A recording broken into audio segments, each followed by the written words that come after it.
তুমি কেন ফজরের নামাজ একটা বছর কোনো দিন ফজরের নামাজ পড়তে পারলা না? যুবক, তোমাদের মধ্যে যারা ফজরের নামাজ পড়ো না, তোমার মতো অসভ্য, তোমার মতো নির্লজ্জ, বেহায়া তুমি খোদার জমিনে হাঁটো কেমনে? তুমি মাটির তলে হাঁটতে পারো না?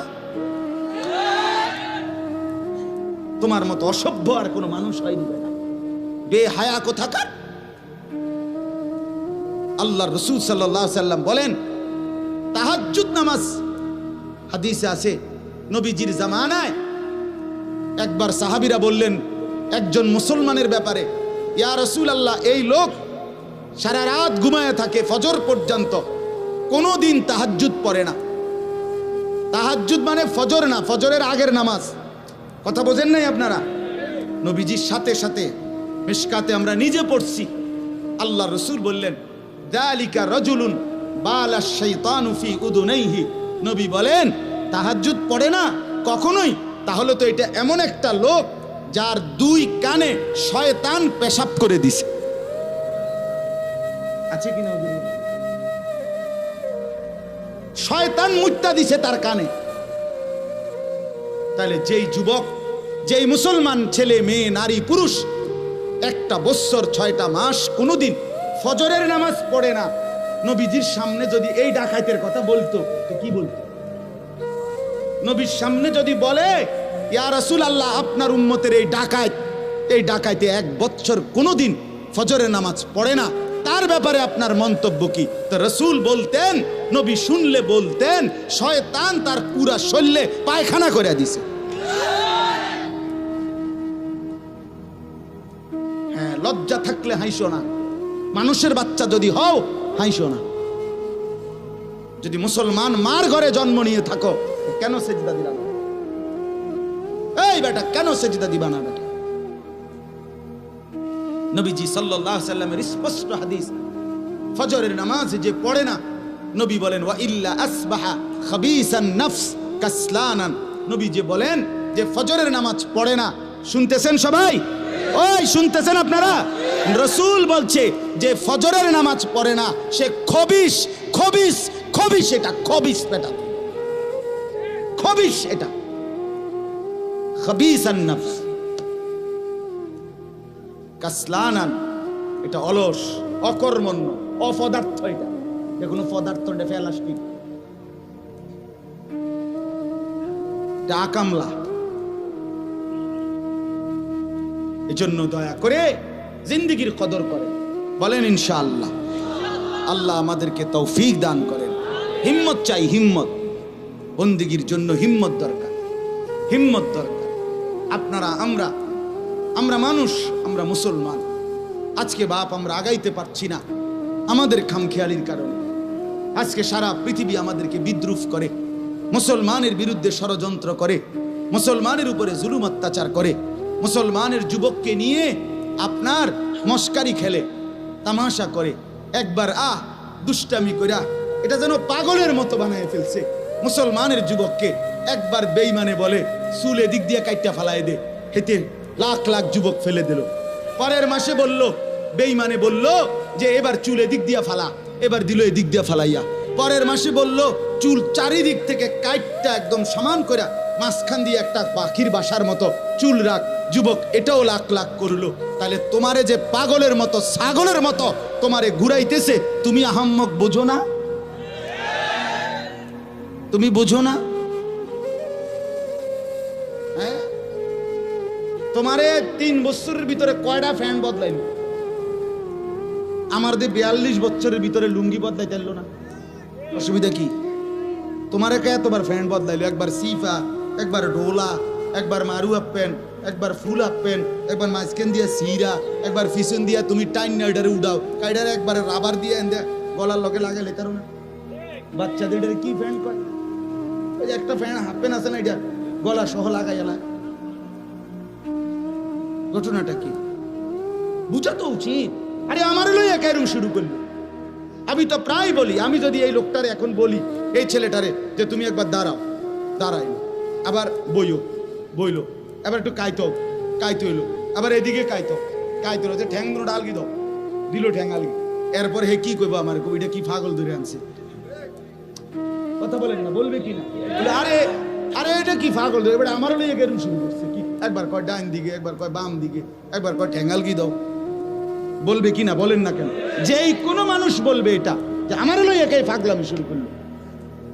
কোরআনুল কারীমের মধ্যে আছে ইন্না ফি যালিকা লা যিকরা লিমান কানা লাহু কলবুন আও আলকাস সামআ ওয়া হুয়া শাহীদ। তিনটি জিনিস যে একত্র করে, এক নাম্বার হলো কলব মানে দিল, অন্তর, ভেতরটা। দুই নাম্বার হলো আও আলকাস সামআ মানে কান। তিন নাম্বার হলো ওয়া হুয়া শাহীদ, সে নিজে সশরীরে সচক্ষে উপস্থিত, মানে চোখ, চোখে শোনা মানে চোখে দেখা মানে তো সশরীরে আছে, ঠিক না বলেন? যে দিল, কান, চোখ, আল্লাহ বলেন এই তিনটা একত্র করে শুনবে, নিশ্চয়ই তার জন্য আমার এই কোরআনের মধ্যে অবশ্যই নসিহত আছেই আছে, অবশ্যই উপদেশ আছেই আছে। সুবহান। তাহলে শর্ত হলো তিনটাকে একত্র করা, দিল, কান, চোখ একসাথ করা, একসাথ একত্র করলে ইনশাআল্লাহ তিনটাই যদি সজাগ রাখেন, অন্তর দিয়ে উপলব্ধি করলেন,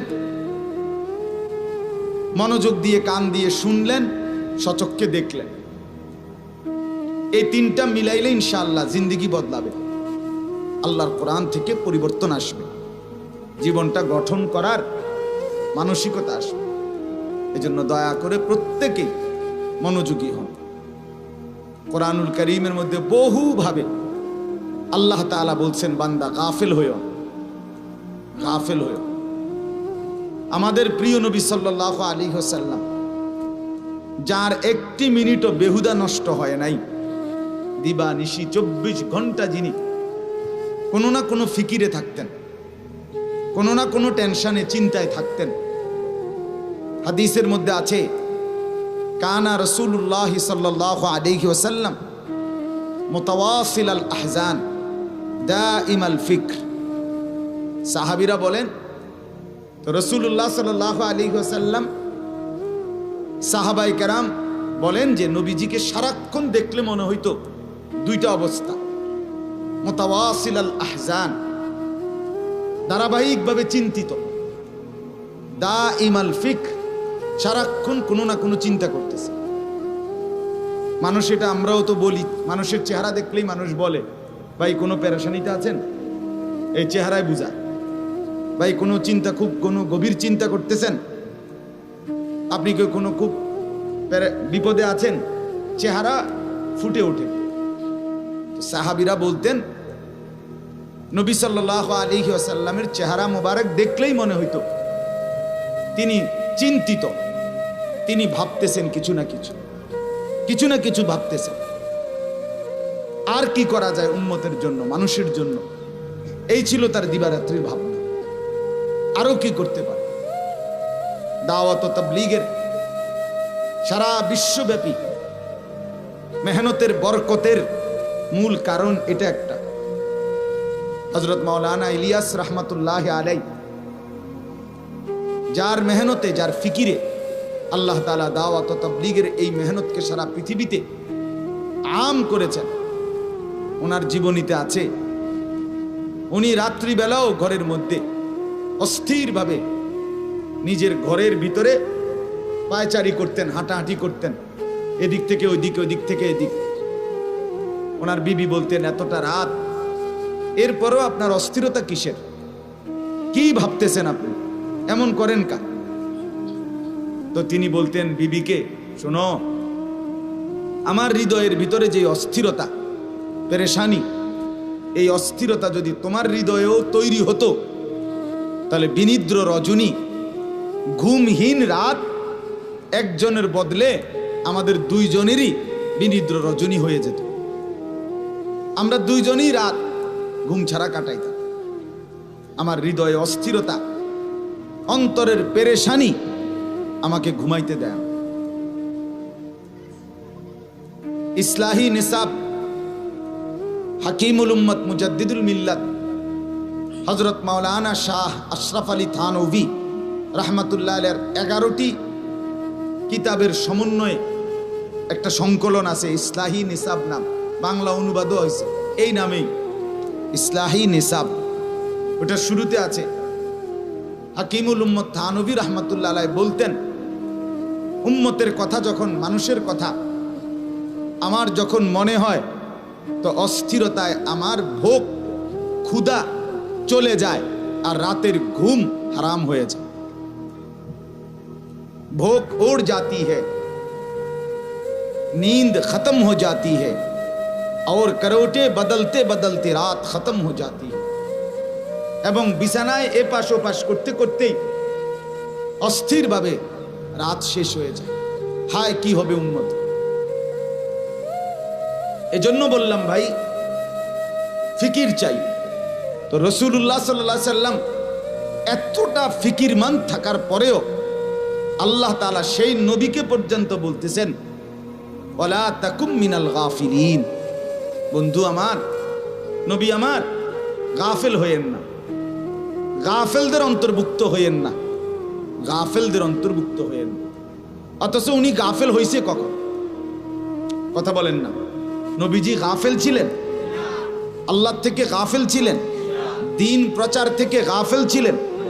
ইবাদত বন্দিগি থেকে গাফেল ছিলেন? আম্মা জান আয়েশা রাদিয়াল্লাহু তাআলা আনহা বলেন, কানা রাসূলুল্লাহ সাল্লাল্লাহু আলাইহি ওয়াসাল্লাম ইয়াযকুরুল্লাহ ফি কুল্লি আহয়ানি। নবী সাল্লাল্লাহু আলাইহি সাল্লাম আল্লাহ তাআলার জিকির করতেন, স্মরণ করতেন সারাক্ষণ। ফি কুল্লি আহয়ান, সারাক্ষণ আল্লাহ তাআলার জিকিরে স্মরণে থাকতেন। অথচ এর পরেও আল্লাহ তাআলা উনাকে বলেন ওয়ালা তাকুম মিনাল গাফিলিন, আপনি গাফেলদের অন্তর্ভুক্ত হইয়েন না। আল্লাহ কোরআনে বলেন ফাইদা ফারাগতা ফানসাব, সারাদিন বন্ধু আপনি মানুষকে দাওয়াত, তাবলীগ, ইমানের দাওয়াত, জিহাদ, মসজিদে ইমামতি, সাহাবীদেরকে দ্বীন শিখানো, আপনার উম্মতের আত্মশুদ্ধি, তাজকিয়া, এরকম বহু লাইনে মেহনত করার পরেও রাত্রিবেলা যখন একাকী হবেন, অবসর হবেন, আল্লাহ বলে তো বাকিটা রাত অবসর কাটাবেন না, ফানসাব, বরং তাহাজ্জুদের বন্দিগিতে একাকী এবার আমি মাওলার সাথে বন্দিগিতে লেগে যান।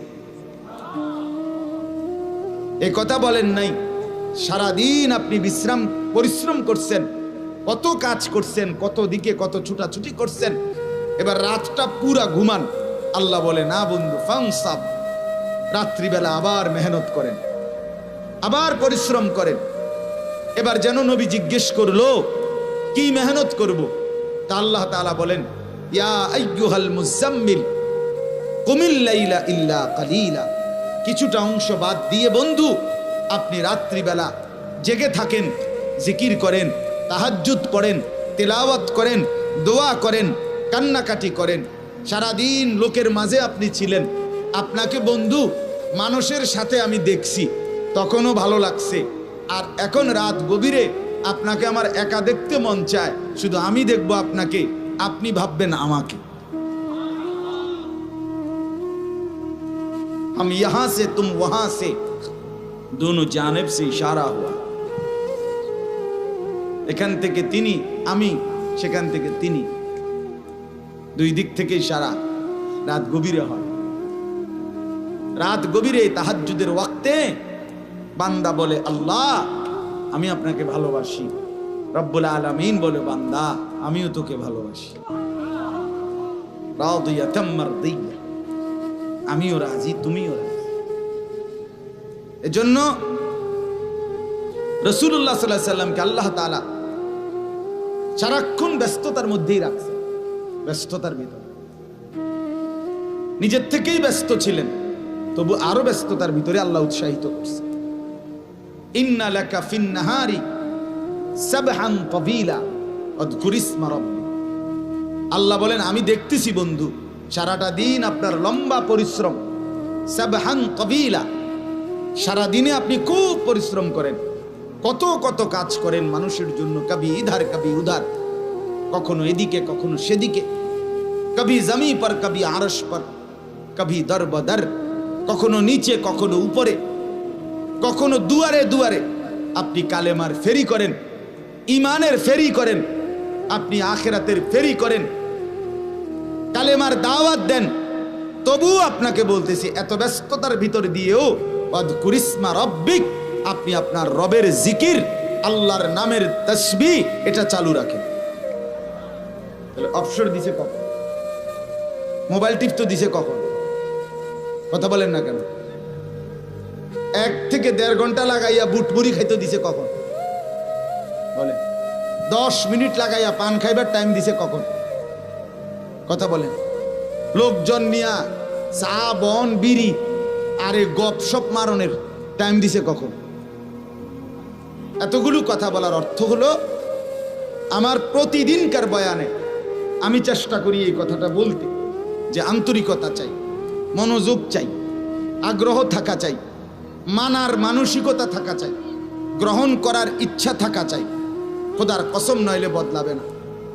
খুব আমার খুলনার হযরত বলছেন, বাংলাদেশের একজন অন্যতম বুজুর্গ, পাকিস্তান করাচির বিশ্ববিখ্যাত বুজুর্গ কুতবে আলম আরিফ বিল্লাহ হযরত মাওলানা শাহ হাকিম মোহাম্মদ আখতার রহমতুল্লাহ আলাইহির খলিফা, খুলনার হযরত মাওলানা মুফতি নুরুল আমিন সাহেব হযরত বলছেন, নামাজের মধ্যে যেই জায়গাগুলোতে চোখের দৃষ্টি যখন যেই অবস্থায় যেখানে রাখতে হয়, দাঁড়ানো অবস্থায় সেজদার দিকে, রুকু অবস্থায় 2 পায়ের মাঝখানে, বসা অবস্থায় কোলের দিকে, সেজদা অবস্থায় নাকের দিকে, আর 2 সালাম ফিরাইবার সময় আপনার এই কাঁধের উপরে। তো হযরত বলেন যে এই প্রথম যেই 4টা, অর্থাৎ দাঁড়ানো অবস্থায় সেজদার দিকে, রুকু অবস্থায় 2 পায়ের মাঝখানে, বসা অবস্থায় কোলের দিকে, সেজদা অবস্থায় নাকের দিকে, হযরত বলেন চেষ্টা করে দেখবেন খুব কষ্টকর, অনেক কষ্ট করে নজর এখানে ঠিক রাখতে হয়। নজর শুধু সারাক্ষণ নড়াচড়া করতে চায়, এদিক সেদিক চলে যেতে চায়। এজন্য বন্দিগি কষ্ট করেই অভ্যস্ত হইতে হয়। একদিন যখন অভ্যস্ত হয়ে যায় তো আল্লাহ তাআলার মহব্বত আর মারিফাতের মজা আর স্বাদ পাইতে থাকে, স্বাদ পাইতে। এজন্য এখন আপনাকে কষ্ট করতেই হবে। আপনি নফসরে বুঝাইতে হবে, কিচ্ছু হয়েছে না, যা ইচ্ছা তা হোক, আমি আল্লাহর কথা শুনতেছি। হযরত আব্দুল্লাহ ইবনে জুবায়ের রাদিয়াল্লাহু তাআলা আনহু, হেকায়েতে সাহাবার মধ্যে শেখুল হাদিস হযরত মাওলানা জাকারিয়া রাহমাতুল্লাহর কিতাবে আছে, হযরত আব্দুল্লাহ ইবনে জুবায়ের রাদিয়াল্লাহু তাআলা আনহুমা, উনি একদিন ঘরের মধ্যে রাত্রিকালীন তাহাজ্জুদের লম্বা নামাজ পড়তেছিলেন। ঘরে ওনার পাশের চকিতে ওনার ছেলে ইয়াহিয়া, ছেলে শোয়া, ছোট ছেলে। এই অবস্থায় ঘরের চাল থেকে ছোট সাপ ঘরের চাল থেকে পড়ছে। বিবি বাচ্চারা অন্যরা হই হুল্লুর চিল্লাচিল্লি চেঁচামেচি করে এই সাপ মারছে, চিৎকার চেঁচামেচি করছে। উনি ওনার নামাজই পড়তেছেন। সালাম ফিরাইবার পরে ওনার বিবি ওনারে বললেন, নফল নামাজ ছেড়ে দিলে হইতো না? বুঝেন না কথাটা? নফল নামাজেরা এটা ছেড়ে দিলেও তো সারত। তিনি বলেন, কেন ছেড়ে দিত? মানে কি কারণে, কি হয়েছে? কমা কয় কি হয়েছে? এবার বেড়ি সেতড়িনি কোতে বেড়া কয় কি হয়েছে বেড়ে দুনিয়া কিনার করে লাইলাম, এবার এমন কয় কি হয়েছে? উনি বলতে, আসলেই কি হয়েছে বলো, আমি তো বুঝতেছি না কি হয়েছে। হায় আল্লাহ, আপনি কিছুই টের পান নাই? না। কচ্ছে এতক্ষণ পর্যন্ত সাপ পড়লো, মারলাম, চিৎকার দিলাম আমরা, এত আওয়াজ হইল, আপনি টের পান নাই কিছুই? তিনি বলছেন বিবিকে, হাই বিবি, যদি টেরই পাইতাম তাহলে কি সেটা আমার নামাজ হতো?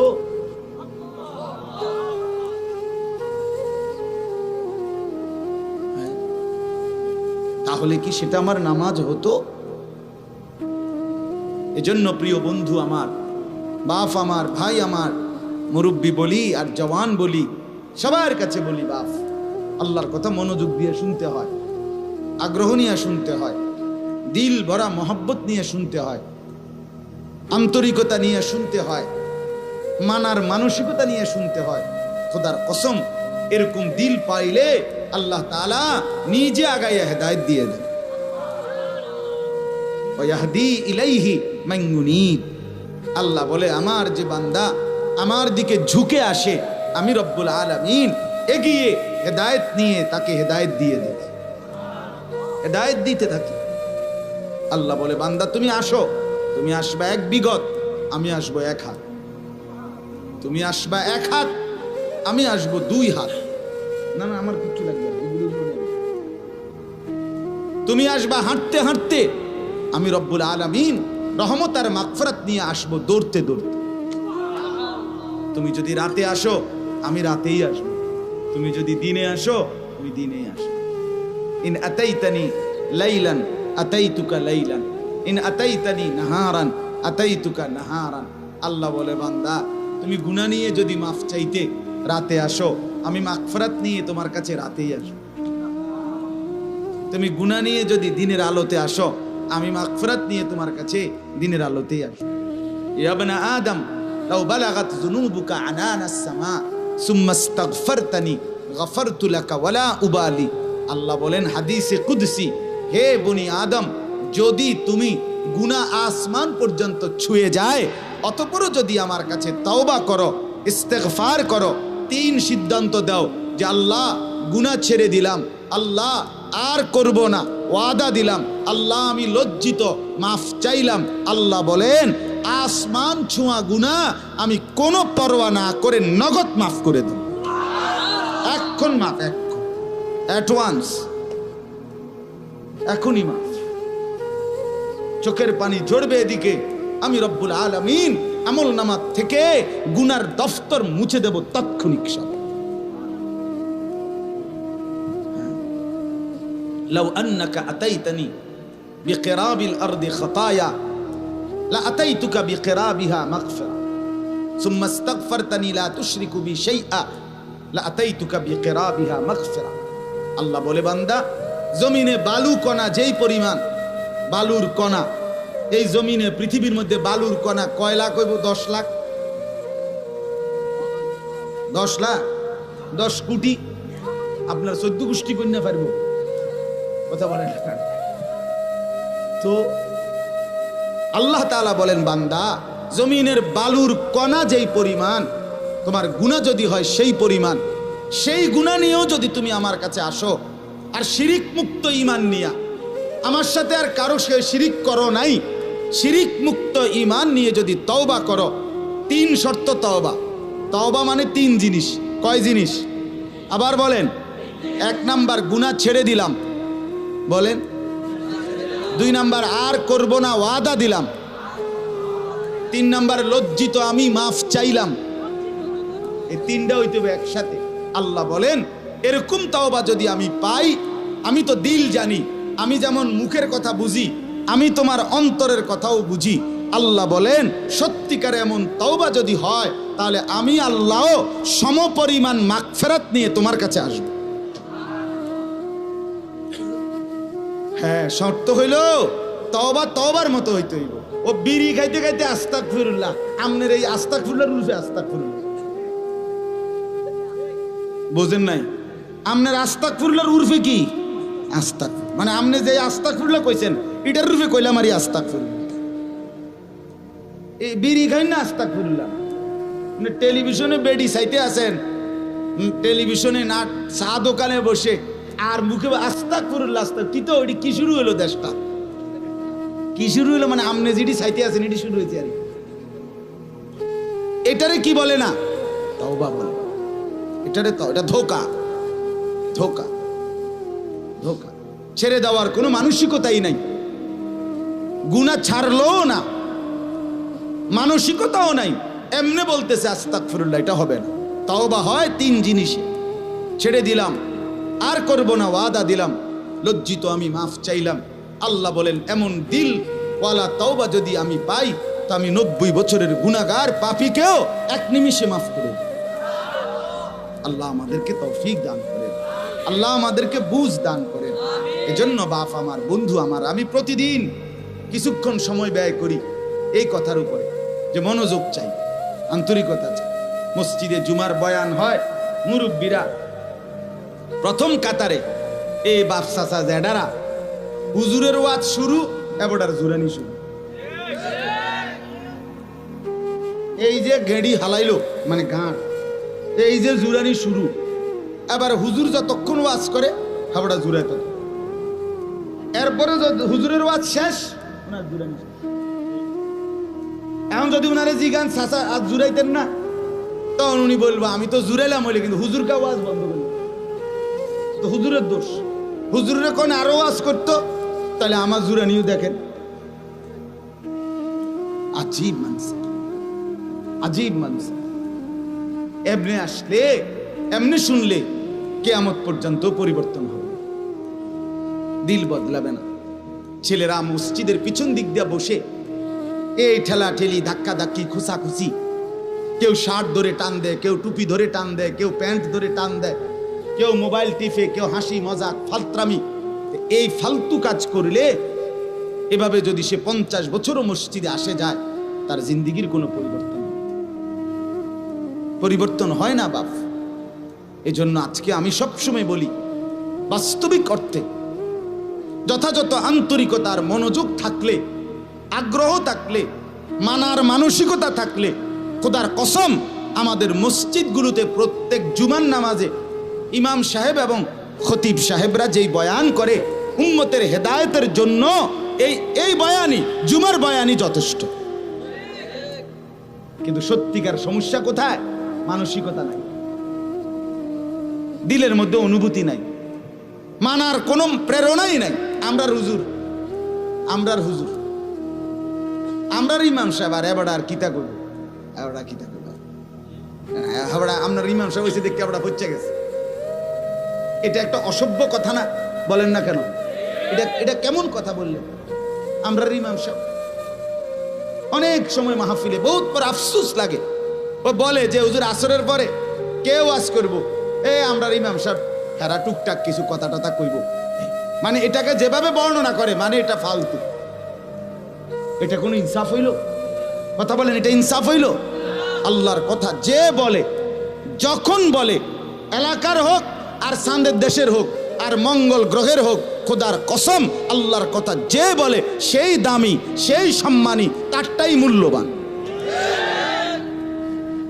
তিনি ইমাম হোক, তিনি খতিব হোক, এলাকার হোক, দূরের হোক। হ্যাঁ, আমার খুলনার হযরত বলেন, প্রত্যেক মসজিদের ইমাম, মুয়াজ্জিন দুইজনই আল্লাহ তাআলার প্রিয় বান্দা, আল্লাহর নেক বান্দা। ওই এলাকাবাসীর উচিত দ্বীন শিখার জন্য, আখিরাতের রাস্তা চিনার জন্য নিজ নিজ মহল্লার ইমাম, মুয়াজ্জিন, খতিব ওনাদের সাথেই উপযুক্ত সম্পর্ক, আন্তরিকতা বাড়ানো উচিত। তাইলে দেখা যাবে হেদায়েতের জন্য, জান্নাত পাওয়ার জন্য ওনাদের রাহবারি, পথ প্রদর্শন, এটাই যথেষ্ট। আন্তরিকতা চাই। সোজা কথা হইল আন্তরিকতা চাই, আন্তরিকতা দরকার, মানার মানসিকতা দরকার। এই জন্য ইনশাআল্লাহ আজকের থেকে ওয়াদা দেন, এই যারা এতক্ষণ শুনলেন মনোযোগ দিয়া, তারা ওয়াদা করেন যে মসজিদে জুম্মার বয়ান, দাওয়াত ও তাবলীগের সাথীদের বয়ান, এরপরে খানকা আল্লাহওয়ালা পীর বুজুর্গদের বয়ান, এরকম ওয়াজ মাহফিল, বিভিন্ন মহল্লায়, মসজিদে, মাদ্রাসার ইসলাহি বয়ান, সব ক্ষেত্রে যখনই আল্লাহর কথা হয়, নেক কথা হয়, সেটা শতভাগ মনোযোগ, আন্তরিকতা, মানার মানসিকতা নিয়ে শুনবেন। বলেন ইনশাআল্লাহ। কারি কথা হাসরের ময়দানে ফিডা খাওয়ার জন্য তৈরি থাকেন। ফেরেশতা প্রথম বাড়ির লোক একদম হুতায় এলেন, মনে রাখি। এই বুড়ো মানুষ অনেকে আছেন এরকম তামসার কথা কয়, রসিক মনে করেন ফাতরামি করে, আপনি মস্কারি করেন। হ্যাঁ, আপনি মস্কারি করেন, কয় তো ভালো লাগে, তো কয় বুঝি তো, আমরা লেগে পারি তো না। কা পারেন না? আপনি ভাত খাইতেন পারেন, বন খাইতেন পারেন, গোস্ত খাইতেন পারেন, মাছ খাইতেন পারেন, আপনি 14 গোষ্ঠীর সব বুঝেন। আপনার বিএস, সিএস, আরএস, খতিয়ান, আপনার জিঙ্গলে আরো কুদ্দা ওঠেন। ঘটনাটা কি? আপনার যে সাদওয়ানে 3 জনে দৈর্য থামান জানা, আরে যারা আল্লাহ দোয়া কত থামেন না, আরে রাখ বেটা, তারে বুঝাই লই বেটা, আপনি দিয়ে এখন 7 মাঠ বইতে আলান, ঘটনাটা কি? এই সময় আপনি পারেন, আপনি বন্দিগির বেলা এলে কোয়ান কেন? কথা বলেন না কেন? কাটসাট কথা, পরিষ্কার হিসাব। মানুষ যে আল্লাহ তাআলা যে মানুষ বানিয়েছেন, সে আল্লাহ তাআলার সমস্ত ইবাদত করতে পারবে, এই যোগ্যতা দিয়েই মানুষ বানাইছে। কথা বলেন না? নাহলে আপনারে ছাগল বানাইতো আল্লাহ, আল্লাহ আপনারে গরু বানাইতো। আল্লাহ আমাকে মানুষ বানাইছেন মানেই আমাকে আল্লাহ তাআলা তার সমস্ত হুকুম মানার যোগ্যতা দিয়েই বানাইছেন। মালিক জুলুম করে না, আল্লাহ জুলুম করে না, আল্লাহ জুলুম করে না। ইন্নাল্লাহা লা ইয়াজলিমু মিসকালা দাররা, আল্লাহ বলেন আমি এক বিন্দু জুলুম করি না।